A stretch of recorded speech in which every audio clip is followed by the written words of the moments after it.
ಎಲ್ಲರಿಗೂ ನಮಸ್ಕಾರ. Big boss ಮತ್ತೊಂದು ಹೊಸ ವಿಡಿಯೋಗೆ ಎಲ್ಲರಿಗೂ ಕೂಡ ಸ್ವಾಗತ. ಈ ವಾರ 12 ಸ್ಪರ್ಧಿಗಳ ಪೈಕಿ 8 ಜನ ನಾಮಿನೇಟೆಡ್ ಆಗಿದ್ದಾರೆ. ಭವ್ಯ ಗೌಡ, ಶಿಶಿರ್ ಶಾಸ್ತ್ರಿ, ಮೋಕ್ಷಿತಾ ಪೈ, ತ್ರಿವಿಕ್ರಮ್, ರಜತ್, ಧನ್ರಾಜ್, ಚೈತ್ರಾ ಕುಂದಾಪುರ, ಹನುಮಂತ. ಇವತ್ತು ಗುರುವಾರ ಬಂದಿರೋ ರಿಸಲ್ಟ್ ಪ್ರಕಾರ ಅತಿ ಹೆಚ್ಚು ವೋಟ್ ಪಡೆದುಕೊಂಡಿರುವವರು ಹನುಮಂತ ಅವರು. ಇತ್ತೀಚಿನ ದಿನದಲ್ಲಿ ಅವರಿಗೆ ತುಂಬಾ ಫ್ಯಾನ್ಸ್ ಇದ್ದಾರೆ ಅಂತಾನೆ ಹೇಳ್ಬೋದು. ಅವ್ರು ಬಂದಾಗಿಂದ ಅವರ ಮುಗ್ಧತೆ ಮತ್ತೆ ಅವರ ಇನೋಸೆನ್ಸ್ ಇಂದನೇ ತುಂಬಾ ಜನ ಫ್ಯಾನ್ ಆಗಿದ್ದಾರೆ ಅಂತಾನೆ ಹೇಳ್ಬೋದು.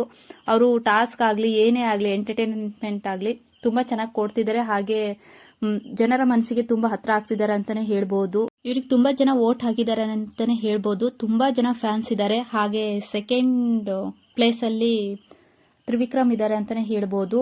ಅವರು ನಿನ್ನೆ ಥರ್ಡ್ ಪ್ಲೇಸ್ ಅಲ್ಲಿ ಇದ್ರು, ಇವಾಗ ಸೆಕೆಂಡ್ನೇ ಪ್ಲೇಸ್ ಇದ್ದಾರೆ. ತುಂಬಾ ಜನ ಫ್ಯಾನ್ಸ್ ಇದ್ದಾರೆ ಅವರಿಗೂ. ಹಾಗೆ ಲೀಡಿಂಗ್ ನಲ್ಲೂ ಇದ್ದಾರೆ.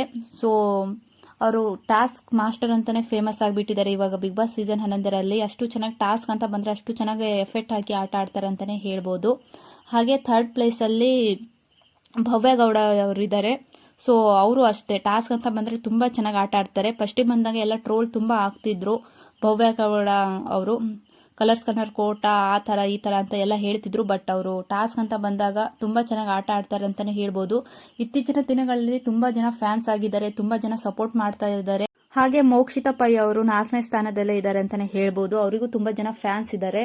ಸೊ ಯಾರೆಲ್ಲ ವೋಟ್ ಹಾಕಿಲ್ಲ ಅವರು ಹೋಗಿ ವೋಟ್ ಮಾಡಿ. ಅವರು ನಿನ್ನೆ ಸೆಕೆಂಡ್ನೇ ಪ್ಲೇಸಲ್ಲಿ ಇದ್ರು, ಇವತ್ತು 4th ಪ್ಲೇಸಲ್ಲಿ ಇದ್ದಾರೆ. ಸೊ ಇತ್ತೀಚಿನ ದಿನಗಳಲ್ಲಿ ಅವ್ರ ವಿರುದ್ಧ ಅಪಪ್ರಚಾರನೆ ಮಾಡ್ತಿದ್ದಾರೆ ಅಂತಲೇ ಹೇಳ್ಬೋದು. ಸೋಷಿಯಲ್ ಮೀಡಿಯಾದಲ್ಲಿ ಹಾಗೆ ಮಕ್ಕಳ ಕಳ್ಳಿ ಅದು ಇದು ಅಂತ ತುಂಬಾ ಟ್ರೋಲ್ ಮಾಡ್ತಿದ್ದಾರೆ. ಅಷ್ಟೆಲ್ಲ ಅಪಪ್ರಚಾರ ಮಾಡಿದ್ರು ಅವ್ರಿಗೆ ಫ್ಯಾನ್ಸ್ ಏನು ಕಮ್ಮಿ ಆಗಿಲ್ಲ. ತುಂಬಾ ಜನ ಫ್ಯಾನ್ಸ್ ಇದ್ದಾರೆ ಅಂತಾನೆ ಹೇಳ್ಬೋದು ಮೋಕ್ಷಿತಾ ಪೈ ಅವರಿಗೆ. ಹಾಗೆ 5th ಪ್ಲೇಸ್ ನಲ್ಲಿ ಧನ್ರಾಜ್ ಅವರು.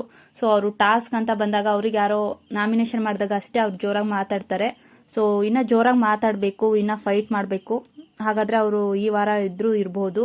ಹಾಗೆ ಶಿಶಿರ್ ಅವರು ಸ್ಟಾರ್ಟಿಂಗ್ ಬಂದಾಗ ತುಂಬಾ ಒಳ್ಳೆ ಫೇಮಸ್ ಆಗಿದ್ರು. ಸೊ ಬರ್ತಾ ಬರ್ತಾ ಏನೋ ಅವ್ರದ್ದು ಬಿಗ್ ಬಾಸ್ ಅಲ್ಲಿ ಇದಾರೋ ಇಲ್ವೋ ಆ ತರ ಆಗ್ಬಿಟ್ಟಿದ್ದಾರೆ ಅಂತಾನೆ ಹೇಳ್ಬೋದು. ಶಿಶಿರ್ ಅವರು ಬರೀ ಐಶ್ವರ್ಯ ಜೊತೆ ಬಿಟ್ಟು ಇನ್ನು ಯಾರ ಜೊತೆನೂ ಇರಲ್ಲ. ಮೋಕ್ಷಿತಾ ಮತ್ತೆ ಐಶ್ವರ್ಯ ಜೊತೆ ಬಿಟ್ಟು ಟಾಸ್ಕ್ ಅಂತ ಬಂದಾಗ್ಲೂ ಅವ್ರು ಅಷ್ಟು ಆಟ ಆಡಲ್ಲ ಅಂತಾನೆ ಹೇಳ್ಬೋದು. ಹಾಗೆ ರಜಿತ್ ಅವರು, ಇವರು ವೈಟ್ ಕಾರ್ಡ್ ಎಂಟ್ರಿಯಿಂದ ಬಂದಿದ್ದು. ವೈಟ್ ಕಾರ್ಡ್ ಎಂಟ್ರಿ ಮೂಲಕ ತುಂಬಾ ಫೇಮಸ್ ಆಗಿರೋ ವ್ಯಕ್ತಿ ಅಂದ್ರೆ ಇವರೇ ಅಂತ ಅನ್ಸುತ್ತೆ.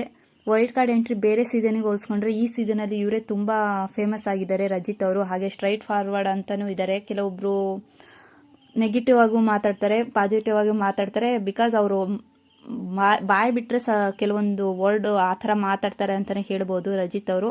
ಅದಕ್ಕೋಸ್ಕರ ಕೆಲವೊಬ್ರು ಇಷ್ಟಪಡಲ್ಲ, ಕೆಲವೊಬ್ರು ಅವರು ಸ್ಟ್ರೈಟ್ ಫಾರ್ವರ್ಡ್ನೆಸ್ನ ಇಷ್ಟಪಡ್ತಾರೆ ಅಂತಾನೆ ಹೇಳ್ಬೋದು.